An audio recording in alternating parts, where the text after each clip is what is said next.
ഏതായാലും കേവലം RSS ഏജന്റായി governor പ്രവർത്തിക്കുന്നു, ഗവർണർ ആ ഒരു രീതിയിലേക്ക് അധപതിക്കുന്നു. അതിന് പിന്നാലെ ഈ വൈസ് ചാൻസലർമാരെയും കൊണ്ടുവരുന്നു. വൈസ് ചാൻസലർ രജിസ്ട്രാർക്കെതിരെയും ഇത്തരത്തിലുള്ള ഒരു നടപടി സ്വീകരിക്കുന്നു. അതും ചട്ടവിരുദ്ധമായി അദ്ദേഹം അത്തരത്തിലൊരു നടപടിയിലേക്ക് സ്വീകരിക്കുന്നു. ഇത് തീർത്തും ചട്ടവിരുദ്ധമാണ് എന്ന് ചൂണ്ടിക്കാട്ടി തന്നെയാണ് അല്പസമയം മുൻപ് SFIയും ഇത്തരത്തിൽ പ്രതിഷേധം നടത്തിയത്. ഇപ്പോൾ പ്രവർത്തകർ റോഡിൽ കുത്തിയിരുന്ന് ഉപരോധിക്കുന്ന ദൃശ്യങ്ങളാണ് കാണുന്നത്.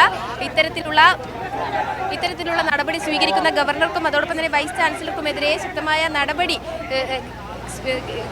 ശക്തമായ പ്രതിഷേധം നടത്തും എന്ന് തന്നെയാണ് ഇവർ ഉന്നയിച്ചിരിക്കുന്നത്. അതിന്റെ ഭാഗമായാണ് ഇപ്പോൾ രാജ്ഭവനിൽ മുന്നിൽ പ്രവർത്തകർ കുത്തിയിരുന്ന് പ്രതിരോധം തീർക്കുന്നത്. അതോടൊപ്പം തന്നെ മറുഭാഗത്ത്, അതായത് ബാരിക്കേഡ് മറികടന്ന് പോയ പ്രവർത്തകരും പോലീസും തമ്മിൽ ഇപ്പോഴും സംഘർഷാവസ്ഥയും നിലനിൽക്കുന്നുണ്ട്. ഏതായാലും തീരുമാനം ആകുന്നതുവരെ ശക്തമായ പ്രതിരോധം തീർക്കും എന്ന് തന്നെയാണ് DYFI അറിയിച്ചുകൊണ്ടിരിക്കുന്നത്. ഇപ്പോൾ റോഡിൽ കുത്തിയിരുന്നുള്ള ഉപരോധമാണ് കാണുന്നത്. അസിത.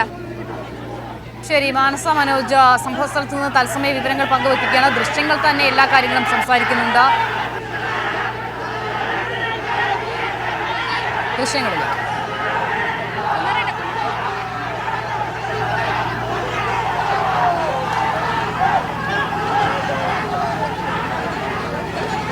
പോലീസ് പ്രതിഷേധക്കാരെ കായികപരമായി തന്നെയാണ് നേരിട്ടത്. ബാരിക്കേഡ് മറികടന്ന് രാജ്ഭവനിലേക്ക് പ്രതിഷേധിക്കാനെത്തിയ പ്രവർത്തകരെ പോലീസ് അതിക്രൂരമായി തന്നെ ആക്രമിക്കുന്നത് നമ്മൾ ദൃശ്യങ്ങളിൽ കാണുകയാണ്. വലിയൊരു സംഘർഷം അവിടെ ഉടലെടുത്തിരിക്കുന്നു. ചില ആളുകളെയൊക്കെ അറസ്റ്റ് ചെയ്ത് മാറ്റാനും അതുവഴി സംഘർഷം അവസാനിപ്പിക്കാനുമുള്ള ശ്രമം പോലീസ് നടത്തുകയാണ്. വിജയം കണ്ടില്ല. ഇപ്പോൾ പ്രവർത്തകർ കുത്തിയിരുന്ന് പ്രതിഷേധിക്കുകയാണ് രാജ്ഭവന് മുന്നിൽ.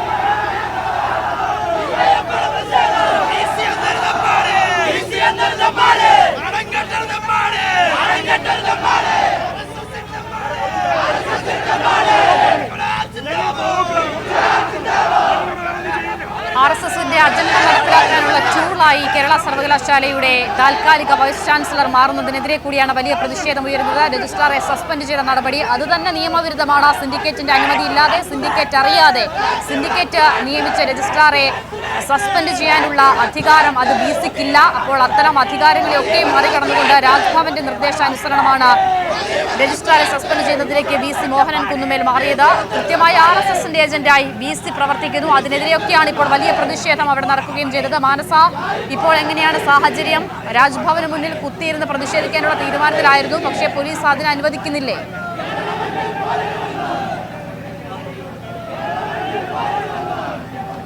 നിലവിൽ വീണ്ടും പ്രതിഷേധം ശക്തമായി തുടരുന്നുണ്ട്. ബാരിക്കേഡ് മറികടക്കാൻ പ്രവർത്തകർ ശ്രമിക്കുന്നുണ്ട്. അതോടൊപ്പം തന്നെ മറികടന്ന പ്രവർത്തകർക്ക് നേരെ മർദ്ദനം ഉണ്ടായതായി DYFI പ്രവർത്തകർ ആരോപിക്കുന്നുണ്ട്.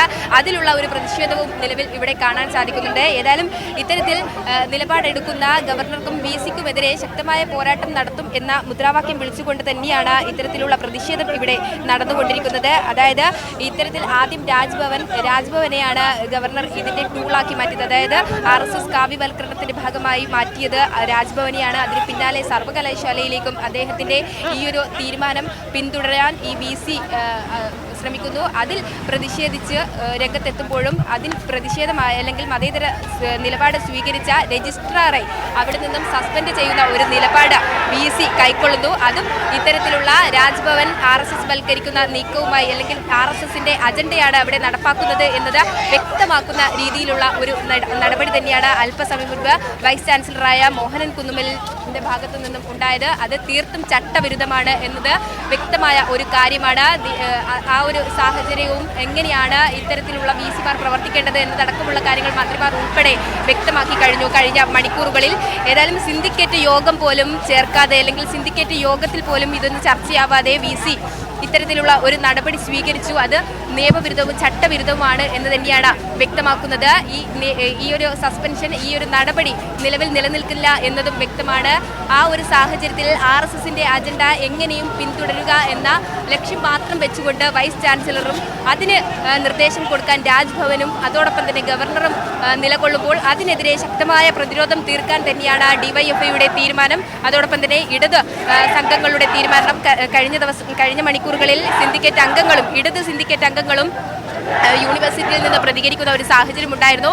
ഇത്തരത്തിൽ ചട്ടവിരുദ്ധമായ നിലപാടാണ് വൈസ് ചാൻസലറുടെ ഭാഗത്തു നിന്ന് ഉണ്ടായത്. അതിനെതിരെ പോരാടും എന്ന പ്രതികരണം തന്നെയായിരുന്നു അവരുടെ ഭാഗത്തു നിന്നും ഉണ്ടായത്. അതിന് പിന്നാലെയാണ് ഇത്തരത്തിൽ പ്രതിഷേധവുമായി SFIയും DYFIയും രാജ്ഭവന് മുന്നിലേക്ക് എത്തിയത്. ഇത്തരത്തിൽ ഈ RSS വൽക്കരണം നടത്തുന്ന ഗവർണർക്കെതിരെയും വൈസ് ചാൻസലർക്കെതിരെയും വരും ദിവസങ്ങളിലും കടുത്ത സമരവുമായി മുന്നോട്ട് പോകുമെന്ന് തന്നെയാണ് ഇവർ അറിയിക്കുന്നത്. നിലവിൽ സമരം തുടരുകയാണ്. അസിത, ശരി, അതിശക്തമായ സമരം ഇതാ രാജ്ഭവനിന് മുന്നിൽ ഡിവൈഎഫ്ഐയുടെ നേതൃത്വത്തിൽ തുടരുകയാണ്. കേരളത്തിന്റെ ഉന്നത വിദ്യാഭ്യാസ മേഖലകളിലേക്ക് കടന്നുകയറാനുള്ള RSS ശ്രമത്തിന്റെ RSS അജണ്ടയുടെ ആദ്യത്തെ നീക്കമായിരുന്നു ഗവർണർമാരിലൂടെ വൈസ് ചാൻസലറിലൂടെ RSSും കേന്ദ്ര സർക്കാരും നടത്തിയത്. അത് ആദ്യം നമ്മൾ കണ്ടത് ആരിഫ് മുഹമ്മദ് ഖാൻ എന്ന RSS നിയമിച്ച വൈസ് ചാൻസലറിലൂടെയായിരുന്നു, ഗവർണറിലൂടെയായിരുന്നുവെങ്കിൽ അതിപ്പോൾ രാജേന്ദ്ര വിശ്വനാഥ് ആർലേക്കർ എന്ന ചാൻസലറിലൂടെ തുടരുകയാണ്. ആ ഘട്ടത്തിൽ സമാനമായ രീതിയിൽ വലിയ പ്രതിഷേധങ്ങൾക്ക് കേരളം സാക്ഷ്യം വഹിച്ചതാണ്.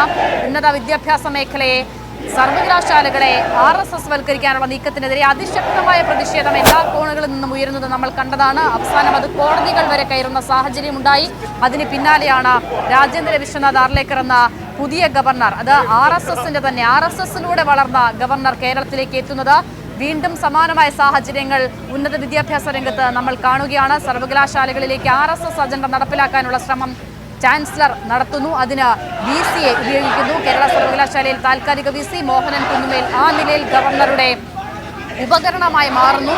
അദ്ദേഹം RSSന്റെ അജണ്ടകൾ നടപ്പിലാക്കുന്നു. സർവകലാശാലയുടെ ഒരു സെനറ്റ് ഹാളിൽ നടന്ന ഒരു പരിപാടിയിലാണ് ഈ നിലയിൽ വികലമായ ഇന്ത്യൻ ഭൂപടത്തോടൊപ്പം RSSന്റെ കൊടി കൂടി കയ്യിലേന്തിയ ഒരു സ്ത്രീയെ ഭാരതാംബ എന്ന നിലയിൽ അവിടെ അവതരിപ്പിച്ചത്. അതിനെതിരെയുള്ള രജിസ്ട്രാറുടെ പ്രതിഷേധം, ആ രജിസ്ട്രാറുടെ വിയോജിപ്പാണ് ഇപ്പോൾ അദ്ദേഹത്തിന്റെ സസ്പെൻഷനിൽ അവസാനിച്ചിരിക്കുന്നത്. അതിനെതിരെയാണ് വലിയ പ്രതിഷേധം നടക്കുന്നത്. ആ ദൃശ്യങ്ങളിലേക്ക് ഒരിക്കൽ